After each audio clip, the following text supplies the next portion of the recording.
Ibu muda itu menelpon sang suami yang saat itu sedang berada di Medan. Dia bilang jika anaknya sudah berada di surga. Ada fakta apa di kasus pembunuhan anak oleh ibu kandungnya di Bekasi? Inilah fakta kriminal di Aksanation YouTube channel. Teman-teman, jangan lupa subscribe terlebih dahulu.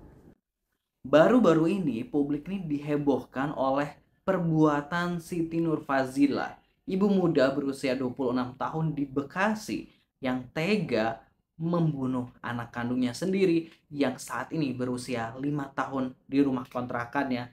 Beberapa fakta pun akhirnya dijabarkan.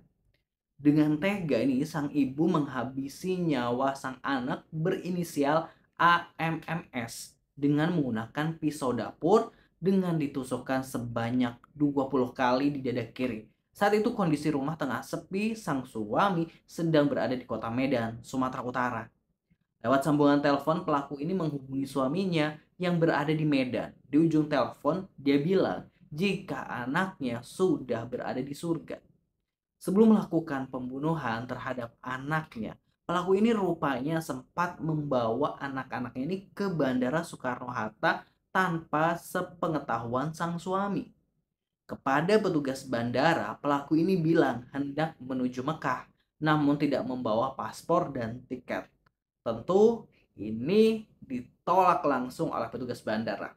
Suaminya ini sampai ditelepon oleh pihak bandara untuk melaporkan terkait istrinya yang datang ke bandara, dan akhirnya ini setelah dinego-nego istrinya akhirnya pulang. Dan setelah sampai rumah, rupanya pelaku melakukan perbuatan keji itu kepada anaknya sendiri. Saat sang suami memastikan apakah sudah sampai rumah atau belum, istri dan anaknya ini, sang istri bilang jika anaknya sudah berada di surga.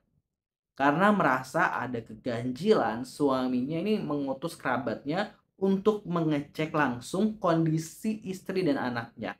Lalu datanglah kerabat untuk melihat keberadaan di rumah. Sempat dihalang-halangi oleh pelaku namun dilawan. Begitu shock ini kerabat sang suami yang melihat pelaku sudah berumuran darah dan anaknya AMMS ini sudah tergeletak di atas kasur dengan kondisi penuh luka di dada kiri bersimbah darah.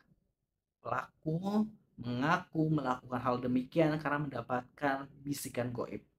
Menurut keterangan polisi, usai membunuh anak kandungnya, Siti Nurul Fazila ini tidak terlihat sedih dan menyesal. Bahkan saat diperiksa penyidik Polres Bekasi Kota, SNF ini sempat tertawa.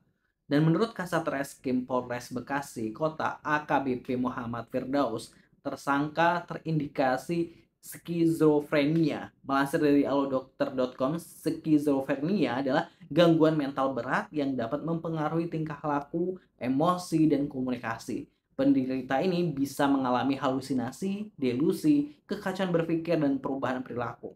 Berdasarkan dari data WHO, ada lebih dari 20 juta orang di seluruh dunia menderita skizofrenia. Sementara menurut penelitian Kementerian Kesehatan RI tahun 2019, diperkirakan 450.000 orang dengan gangguan jiwa atau ODGJ berat di Indonesia, termasuk skizofrenia di dalamnya.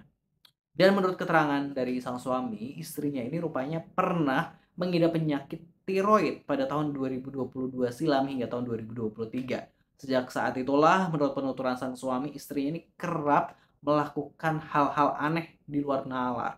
Dan diketahui jika sang suami ini merupakan sosok uh, tokoh agama atau pendakwah di bidang pekerjaannya, seperti itu dilihat dari postingan-postingan yang dibuat oleh suaminya. Itu tadi positive people terkait kasus pembunuhan oleh ibu kepada anak kandungnya yang berusia 5 tahun di Bekasi, di kota Bekasi, Jawa Barat, yang bisa kami informasikan. Jangan lupa subscribe Nation. Terima kasih. Wassalamualaikum.